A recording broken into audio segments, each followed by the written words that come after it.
take advantage of every opportunity. Like, how many times in any career field does someone say, you know what, you should call my friend or my brother-in-law, you know, Joseph, he works in the same industry, might be great for you two to connect. You know how many people ever make that call? Pretty much nobody. Like, if you are in your current job and you're like not happy where you're at and someone says, hey, like, you got to call so-and-so, like, might be a great person to meet, like, make the f***ing call. It might lead to something that's going to change your life.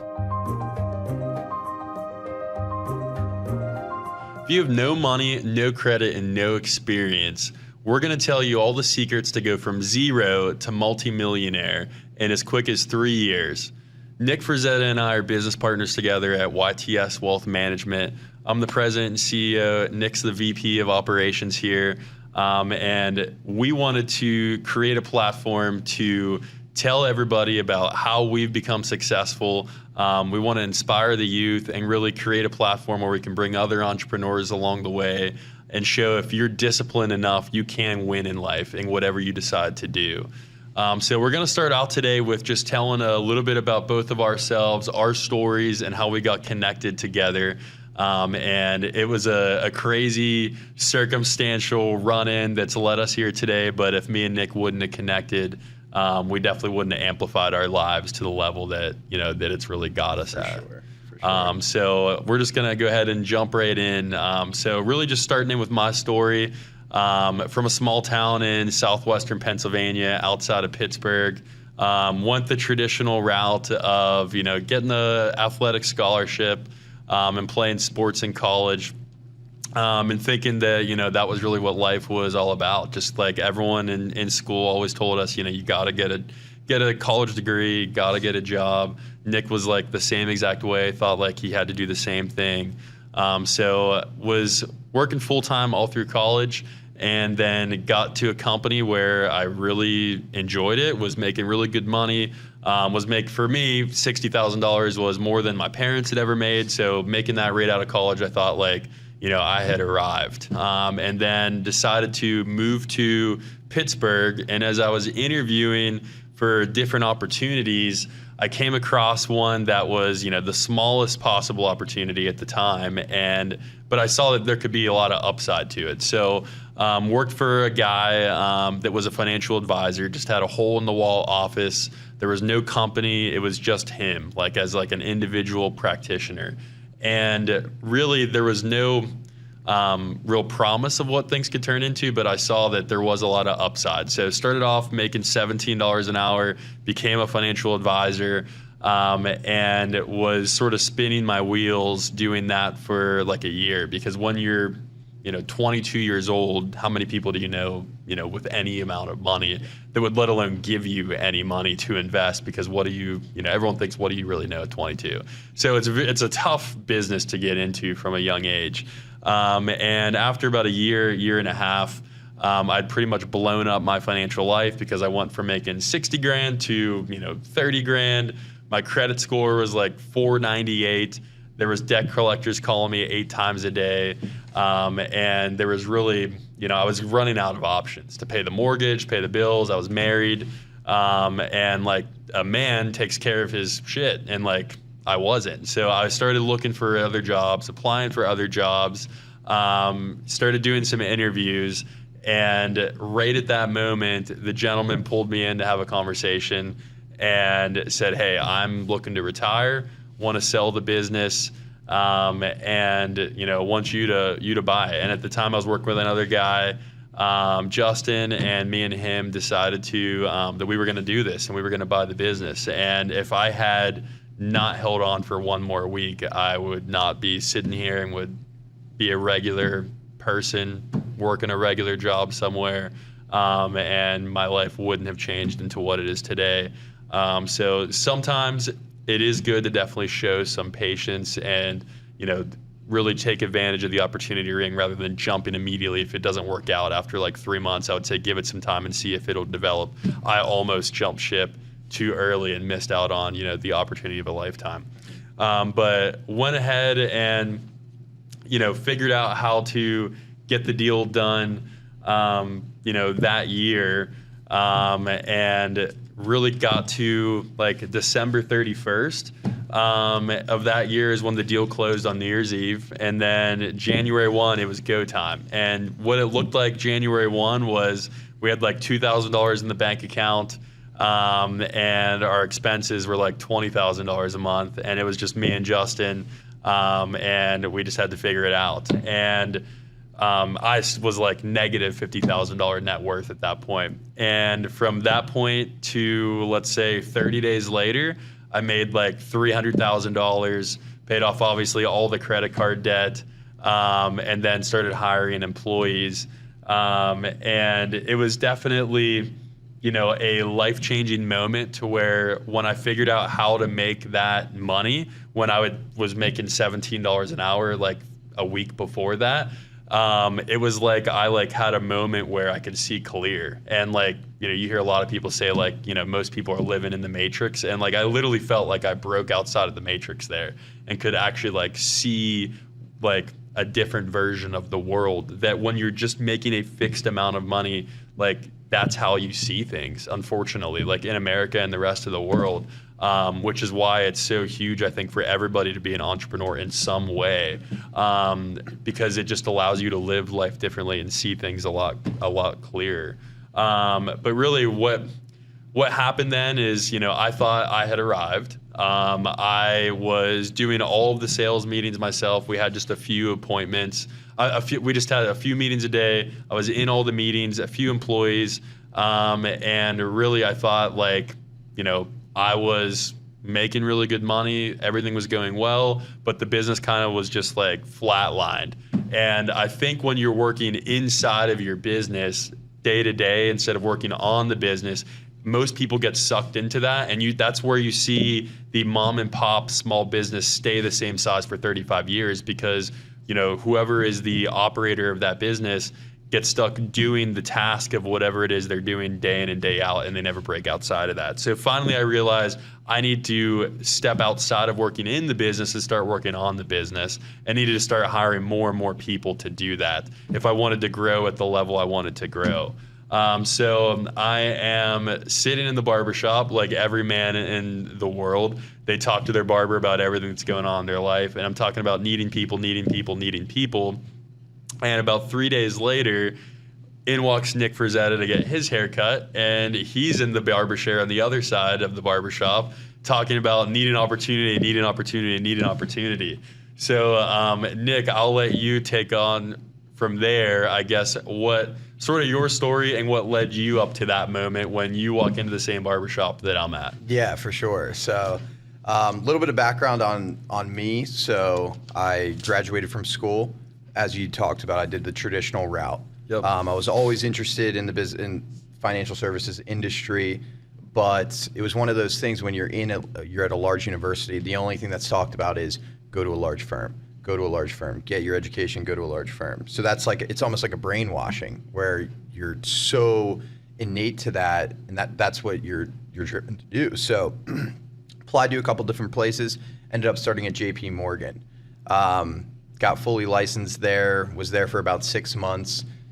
I was trapped in the matrix. I felt unfulfilled. I saw people outside doing a lot more. I felt like I was really suppressed from a standpoint of I wasn't able to show my skills. I wasn't able to show my thoughts. My opinions didn't really matter. I wasn't able to grow no matter how much work I did, and I didn't like that. I didn't like being in a place where the guy that's sitting right next to you who has the same job title, you could be 20 times the person that he is or 20 times better at the job, but you're still getting paid the same, you're still getting treated the same. So I knew that I had to make a change, and it just so happens that I was expressing this to my barber, and backstory, my barber is actually not the same barber as Nick. They just work in the same shop. Yeah. So that's even the crazier thing is that It's not even the same person, but I was expressing this to my barber, hey, I'm done with this. I was living in Pittsburgh at the time. I'm going to New York. I'm going the Wall Street route. I had a bunch of friends doing that. They were doing super well. I'm cutting ties here. I need to get out of here. From across the room, another barber says, hey, you said you're in financial services, you're licensed. I said, yes. He said, you should reach out to one of my clients, Nick. He's in here all the time. He's doing super well for himself, and he's looking for another advisor. And backstory on myself, since I was probably 16 years old, I had a really good relationship with my father's financial advisor. He was almost like a mentor to me. I always would go to him for advice. I knew I wanted to be in financial services, specifically kind of what he did, where he ran. He just runs a sole practice by himself, not really a team or an organization like us now, but that's what I was gearing up to do. So my plan was go to JP Morgan, get some experience, eventually over the next handful of years transition over to his practice and kind of be his succession plan. So I heard this from the Barber, and I thought, wow, this would be perfect. I'm going to get some experience inside of a wealth management firm, financial services. I'll get my feet wet. This is kind of what I want to do. Went super well. Yeah. So we've actually never got to talk about this. So like set the stage for me here. Like, what's going through your mind as you're going to dinner? Like, are you like this is probably a crapshoot? Like, these guys probably aren't like actually operating at a level of any success. Like, am I gonna like these guys hate these guys? What are they gonna think of me? Like, what's going through your mind? No, it was different because you come from such a large firm, right? You come from literally one of the biggest financial services firms in the world, and you go to a place where I'm asking, okay, so what do you guys do on a day-to-day basis? Well, it's like me, Justin, two other people, and we work out of a hallway. Yeah. And we're not in the city. We're 40 minutes outside the city. And I'm like, okay, and then I'm like, okay, you think financial services, wealth, you think high net worth people, like lots of money. And then it's like, well, yeah, we work with retiree, day-to-day people, different backgrounds and whatnot. And I'm thinking like, okay, like, this is a little bit, it's like less sexy. It's not like you're on a desk or you're doing like high level trades or something like that. It's like, okay, you're helping people in retirement. And then you're like asking me like, what's your what's your process or procedure? I'm like, we just show up every day and work as hard as we can. Yeah. So at first I'm like a little taken back just coming from such a corporate background, even though it was a short period of time, but you're just so wired into that like everything has to be like so set up and you're working for a big firm. So at first I was a little bit hesitant, but I knew you guys were crushing it. You were like 26 at the time, and you were doing super well. And I was like, well, these guys are clearly doing something right, number one. Number two, it sounds like at an ability to get in at a firm that's just starting, which I think a lot of people look over. People don't look at that. It's all geared towards go to the big firm, firm, get the name, get the resume. Right. When you're employee number 10,001 at that point. Nobody cares about you. Literally nobody cares. When you can, if you're passionate about something, which I'm passionate about financial services, still am, obviously, and when you can get into a company that has a good culture, a good mission, that's extremely valuable, and it's very looked over because, yes, you're not going to get the corporate training. You're not going to get the, it's not going to be sexy. Literally, it's not going to be sexy, but your ability to get in that is extremely valuable. I think that's looked over a lot. So I saw that. And the one thing that I didn't want to happen, and this was because of past experience, but it's like a trend in our industry that once you start doing well, your salary reduces. So just for background for people who aren't familiar, financial services industry, a lot of these old school advisors, they'll start you out at a certain salary level. And then as you produce, you bring in assets, you sell life policies, whatever it may be, they reduce your salary by whatever commission you make. So you really don't make any money. It kind of stays flat for a while. It stays flat until you cross that threshold. Yeah. And I personally had an experience where, this was a long time ago, but I was working for a company. I was doing like retaining walls it was like this summer when I was in college. And I was literally just an employee, but I went the first week. I'm working 12-hour days, 6 days a week. I'm grinding 95-degree heat, digging trenches, and I got paid like $20 an hour the first week, and I was like, wow, this is awesome. And then the next week it was like $17 an hour, and I was like, oh, okay, this like maybe he just messed up the math. And then the next week it was like $12 an hour. So I give the guy a call, and I'm like, why is my pay reducing? Like, am I doing something wrong? And he was like, well, no, I just kind of bid the jobs wrong. It's just that's just the name of the game. So I expressed to Nick, listen, I've been in this situation before where I'm I've worked super hard and I've actually lost money. Your my pay is goes reduced. Back. So that was my big thing. So after the dinner, I'm at my house and I get a call from Nick, and to be totally honest, I didn't think like Nick was like the absolute like brightest bulb in the box or the sharpest knife in the drawer. I like needed somebody so bad that like pretty much if like I walked into the interview and the person like smiled and like didn't tell me to go F myself, like they were probably gonna get hired. Yeah. And Nick calls me, so I like really want Nick to take the job. And Nick calls me and he's like, I'm really good, I think, to start, but I just need you to guarantee, like, in writing, you're not going to reduce my pay.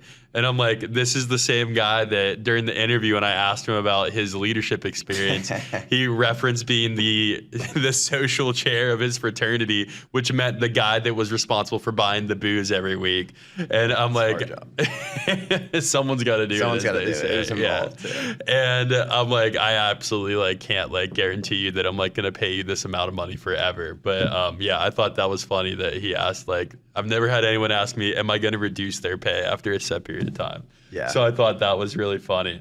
But yeah, we literally like barely had a website. We were like just starting off. So Nick did take a big leap of faith from working for the biggest firm pretty much in the world to jumping ship to just a couple dudes that were in a hallway. Like literally like that's the only way to like explain what was going on.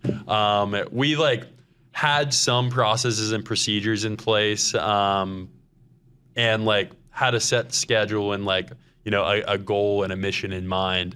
But we were pretty much, Nick came in like on the first floor instead of pretty much the ground floor. Like we were like just getting started as far as like what we were capable of and what we were, you know, going to do. So really, I would say the biggest thing to take away from how me and Nick got together was, you know, take advantage of every opportunity. Like how many times in any career field does someone say, you know what, you should call my friend or my brother-in-law, you know, Joseph, he works in the same industry, might be great for you two to connect. You know how many people ever make that call? Pretty much nobody.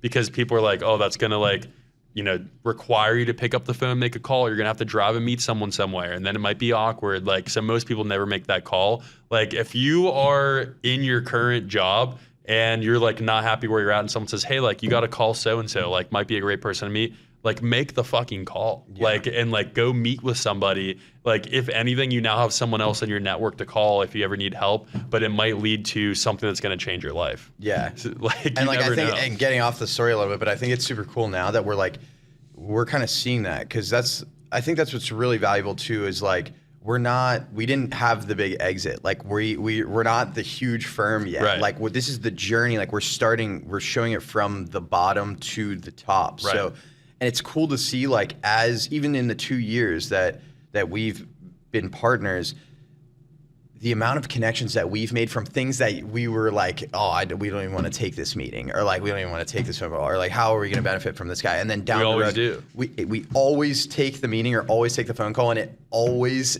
in some way, shape, or form, we somehow come out better on the other end. So like that is a huge point too, is number one, you're never too big. Like you got to put the ego away. Like if you think you're above a person, you're not. So many dudes in our industry are like, oh no, I only take clients if it's $2 million minimum. Yeah, it's like the whole term millionaire next door is a real thing. Yeah. Like you would not believe the amount of people that are living in a cabin or a trailer that have way more money than someone that's living in like the mansion.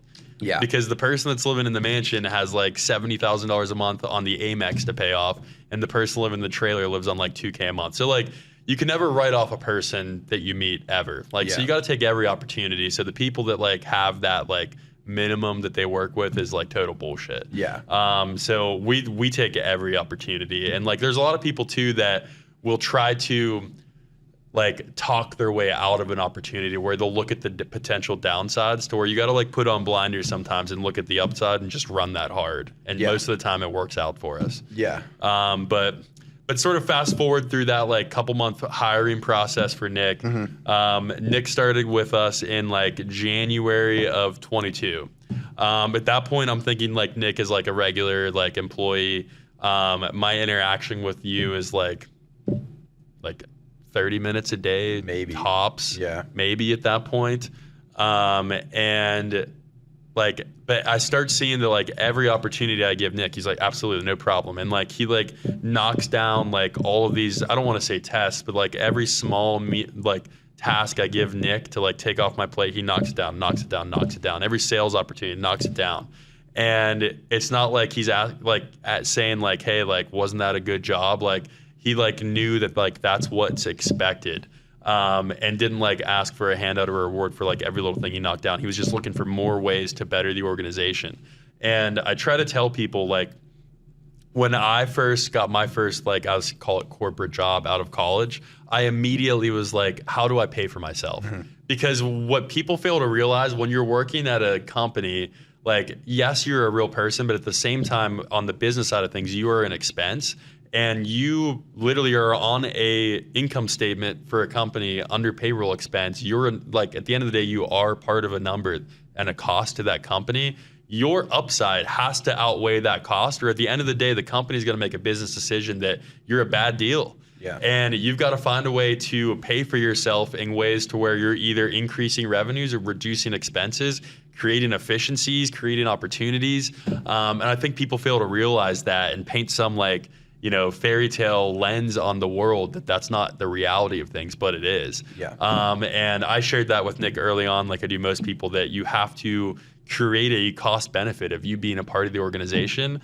And Nick took that as two ways, I'll say. A, he was constantly trying to like offload responsibilities I had on the company to take that on to himself. So he's immediately creating a benefit to where he's like taking some work off of my plate to where that enables me to have more time to drive revenue. So he was, driving revenue inadvertently. Like, even if someone's not in a sales position, go find a sales guy and take work off their plate. For sure. They're going to make more sales and be like, they're going to be your best advocate now. Yeah. My side of that too is like, okay, I'm coming in. I don't know. I didn't know what I'm doing. I don't know how to sell. I don't know the business. I don't know anything. So my thought process, like you said, is I'm like, okay, here's an individual who's running the business. He's doing really well. He's a ton on his plate. How do I take things off his plate? Number one, to show my value. Number two, more importantly, for yourself to learn. That's the only way that you're going to learn. You're not going to learn looking over the shoulder. You're going to learn, and you take it off the plate. I made some mistakes at the beginning. That's part of it. You're going to make mistakes. I didn't know what I was doing at the beginning, but started to take that work off your plate, started to take some work off Justin's plate. Number two thing I did is I looked and said, okay, who's not a partner in this business, but who has been here the longest? What employee has been here? What employee knows what's going on? Yep. And who knows where the bodies are buried? Exactly. Who knows what's going on? That was our admin manager, who still is our administrative manager, Brina, where she knew, she was there from the beginning. She was there from day one. So I spent a ton of time with her, not only learning things that I didn't really need to learn about per se in terms of what I was doing as an advisor, but administratively, what are we doing? Marketing wise, what are we doing? Even HR wise, what are we doing here? How does this work? How does this process work? How did you develop this? Like, what are ways that we can optimize this? Working with her on the back end stuff, that it wasn't really like, oh, like Nick's out here doing like this is really driving my sales, or this is really driving revenue, but it's more like, how do I become, again, more of an asset to the business? If I understand a business that I'm trying to come into and produce for, I need to understand how it works. And I think that's very important for anybody, especially in some type of sales capacity, is not only do you need to know how to sell, you need to know what you're selling, and then you need to know how it happens on the back end too, because you know how it happens, you know how things operate inside of a business. And you need to communicate with the whole organization. Exactly. That's going to help you succeed on the sales side too, and it helped for me, because as I learned the back end of the business, you took notice to that okay, you're helping like I was helping administratively. I'm taking work off admin, which I didn't even really need to be doing. I'm trying to help marketing efforts. I'm trying to help new initiatives for clients and organic growth and whatnot, which then led to me, okay, here's this basically book of clients that you guys were so tapped and couldn't manage that I could then go and provide value for. And then in providing there was a ton of untapped potential there, was able to provide value for those clients. And from a revenue standpoint, really be able to help the firm start generating some more money.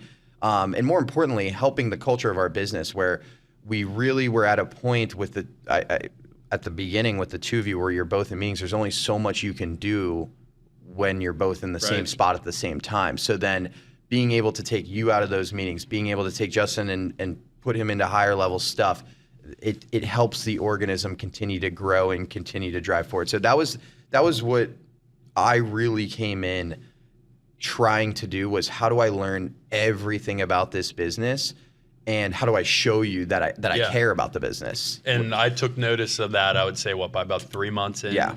So like this is something too that for all the listeners, it's like gonna take time. It's not like you do something like twice and you should expect like mountains to move for you. Yeah. Like you've got to show consistency and discipline in whatever you do, that like it's actually a part of your being, and not like, oh, like someone just felt motivated today. Like there's a big difference between motivation and discipline, where motivation, you're not going to feel like doing the right thing every day, but discipline is you like do it no matter how you feel.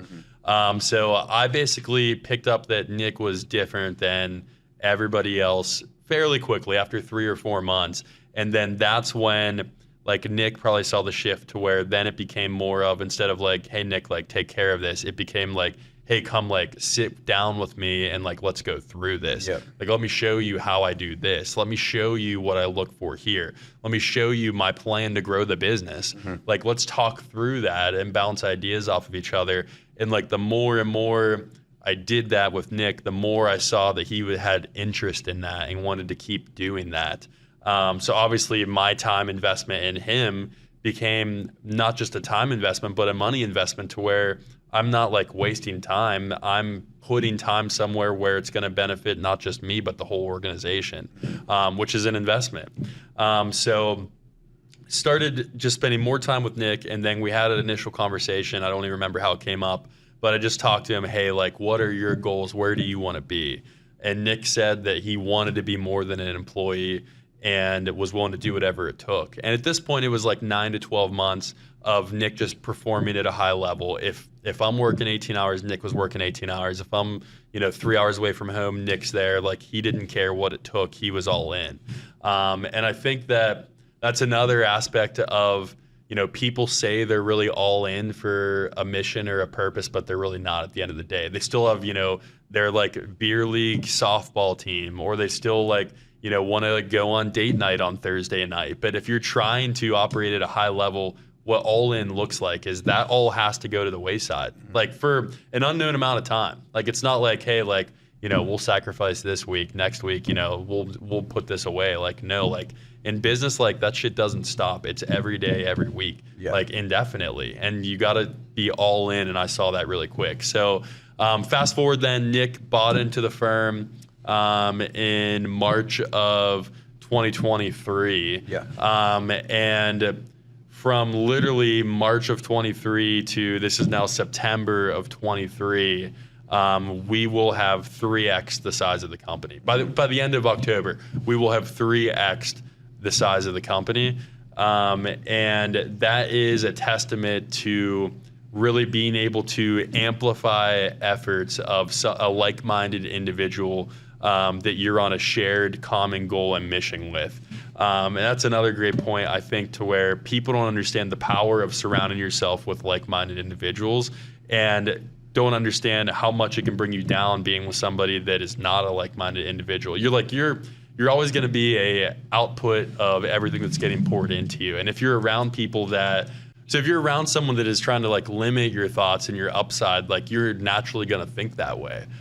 So I think it's not talked about enough to really evaluate the people that you spend the most time with, because at the end of the day, that's what you're going to end up looking, sounding, and acting like.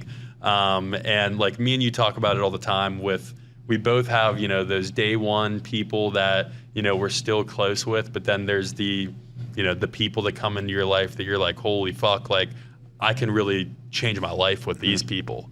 And I think it's a balance of both, and something that like all entrepreneurs find themselves fighting that battle with. And I want to go back to buying into the business. To your point of like, when you recognize people are on the same goal as you, when you're around like-minded people, you need to do anything to drive that forward, and you need to take any risk involved. So when you gave me the opportunity to buy into the firm, I was making good money being 23 years old. I'll air it out there. I don't think Nick minds. I remember telling Nick, like when we hired Nick for $55,000 is like Nick's base salary was. And I was like, even with my like expectation, I was like, you know, in a good first year, like you can maybe get to 6 figures. And like, that was even your goal. You were like, I would love to be able to. $100,000. Yeah. Like, because dude, you're 22 years old. Like, how many people 22 ever make $100,000? So you're like, shit, if I can make $100,000 at 22, I'll be doing all right.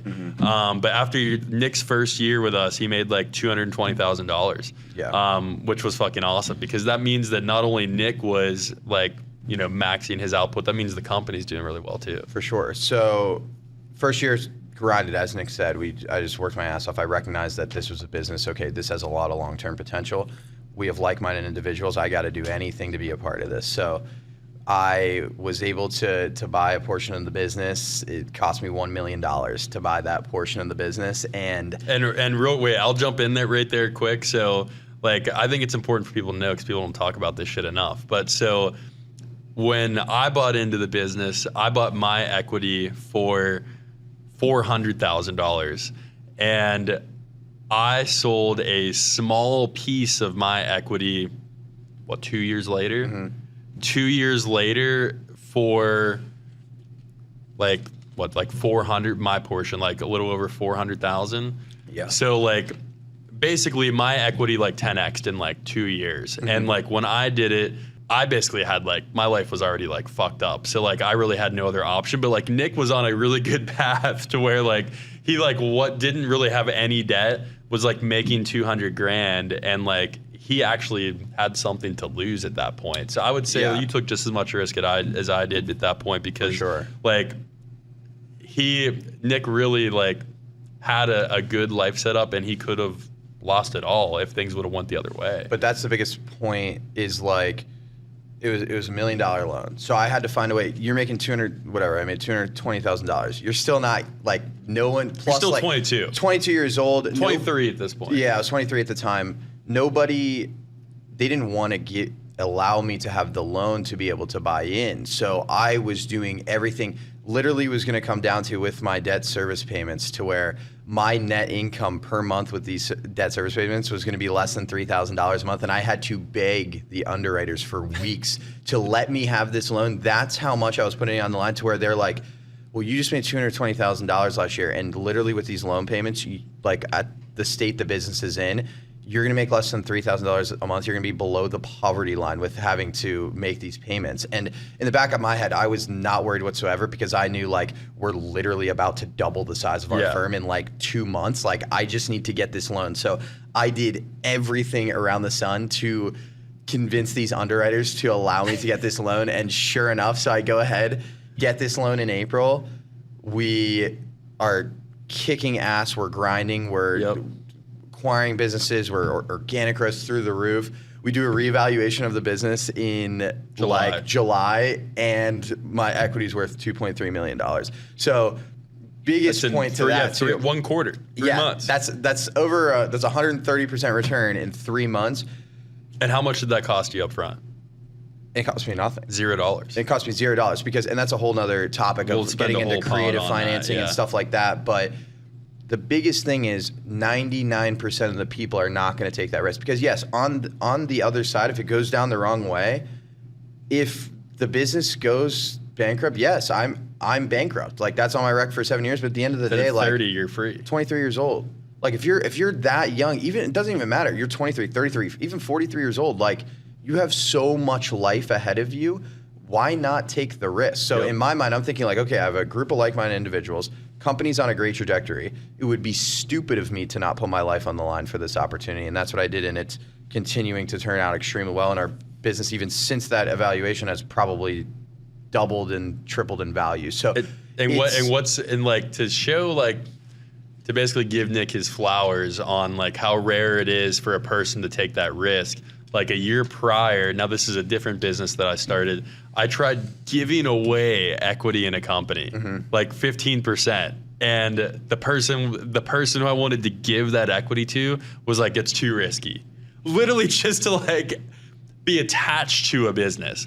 Because you are liable for whatever the business does or, fails to do at that point. Yeah. But I literally couldn't even give equity away to somebody before because they were too afraid to take the opportunity. So just like take a fucking chance. Yeah. Like, I hate to say you only live once, but do you want to live the rest of your life just like everybody else? Or do you want to seriously escape the matrix and get to live a different life than anyone in your family has ever lived? So like, it was so refreshing to me to see somebody like-minded, just happened to have the same name also, that was willing to embark on that journey with me, because it is not only a sign of belief in the organization, but at the end of the day, as the leader of that organization, it's a sign of belief in me in the highest level, because you're putting your money where your mouth is at that point, for sure. And your life at that point. So I took that very seriously. And meant a lot to me whenever Nick was ready to embark on that, and do not regret that decision at all, because it has only amplified the efforts of what we've been able to accomplish in a short amount of time. But yeah, literally, I mean, I'm 28 years old, Nick's 24 years old, and my initial $400,000 investment at this point would be worth, it's probably worth, my equity in the company is worth about $5 million. And Nick's, $1 million investment's worth, $2.3, $2.5 million. And, we're in our 20s.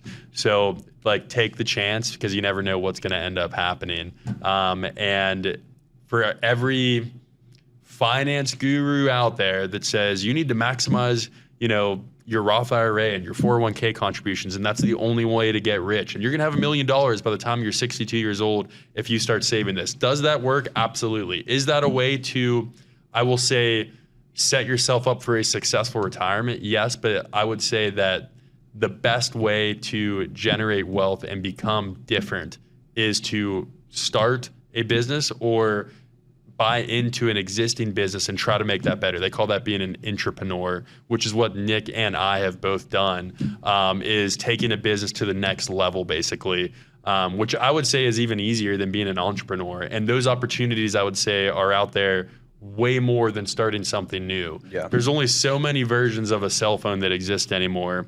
Is it easier to go and start a brand new cell phone model, or is it better, or is it easier to go and work your way up at a company and then buy in and then make it better? So I would say, for all the people out there that don't know what their next idea could be to be an entrepreneur, I would say go and work your ass off at a company, buy in, and be an entrepreneur. Mm-hmm. That's the path, I would say, that's a lot easier to accomplish. For sure. And yeah, I mean, in terms of going back to like our transition, and in terms of coming in and being once you do become that business owner that you want to be, I think the biggest thing that you have to learn too is, once you have a team underneath you, once it's not just like, before it was just the four of us, or the five of us at the beginning.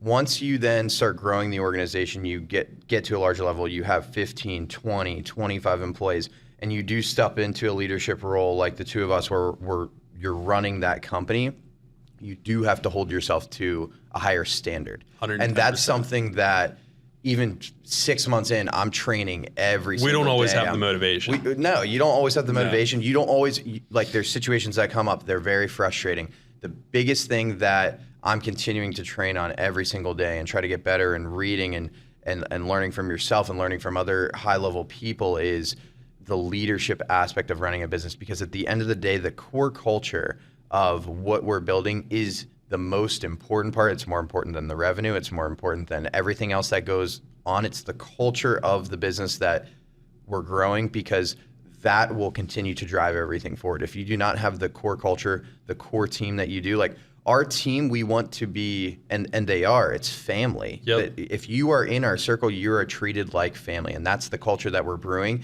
Any people that go against that culture, it doesn't matter how high performance, and we've seen it multiple times, where it doesn't matter if you're high performance, it doesn't matter how good you are, you will be eliminated. Yep. Because if you do not, if you're not working towards the common goal, then you're pulling back everyone else. It's easy to look at a business as like a living organism. So basically, like, if a business is your baby, which is how you should treat it, like a living thing, you need to feed your baby and make sure that it has a healthy diet. A good, solid culture at a company is that healthy diet that keeps the company going. As soon as a kid gets sick, what do? You go get an antibiotic and get medicine to get better. A negative person at an organization, like, is that sickness you got to eliminate right away. For sure. And if you don't give that living organism that is your business the attention. You know, it'll die like any other living organism. If you just leave it alone, it's not going to survive. So it's more important than ever as you get larger to focus on the small things, and just give it the attention that's needed. Give your people the attention that's needed. That's something that, like Nick said, we're constantly trying to focus on every day and get better at, is just evaluate people, get people what they need to succeed, because that's our responsibility. But yeah, it's definitely different when you are in that, you know, equity owner role thing when you're not, because like me and Nick talk about all the time, like when he was just, you know, employee Nick, at the end of the day, like as long as his money's good, he's good. You know what I mean? But but once you get into that equity role, then, you know, obviously it's like everything is your money at that point. And, you know, the amount of responsibility on you is so high that you can't have a bad day. Like there's no days that me and Nick come in and it's like, you know what, we're clearing the calendar. Like I don't feel good today. Like we're just going to like do whatever today. Like we push each other every day to have the highest possible output, because that's just what's expected of us. Like we can't afford to have a bad day and let anyone see that, because then it'll just trickle through the organization.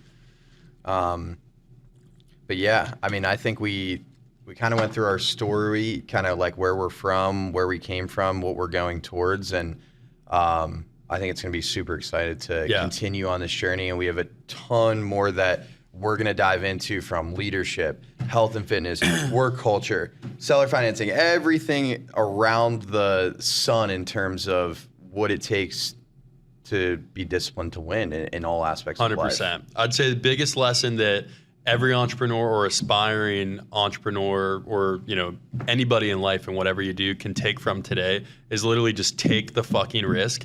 Like initiate movement on whatever you want in life and go out there and get it, because it's not going to come to you, you know, just sitting on your ass doing the same old thing you've been doing for the last, you know, 2-3 years and complaining about you're not getting what you want out of life. Like go fucking get it. And like, if for anyone that is scared that the risk's too high or they're not going to, you know, succeed at whatever they want to do, you're never going to know if you don't try. And you don't want to be that person that's 55 talking to the young kids saying that, you know, go ahead and chase your dreams, kid, when you never chased it yourself. So that's what I want people to take out of today, is take the risk. And you could end up sitting at a table like us 3 years later, you know, wondering how the hell did you become a multimillionaire in such a short period of time. So yeah, like Nick said, we're going to get into awesome stuff. We're excited to share our story, a glimpse into our life and the lives of all kinds of other successful entrepreneurs, you know, from now and, you know, the coming years as we embark on this podcast journey together. But to everyone out there, stay disciplined and get after it. Awesome.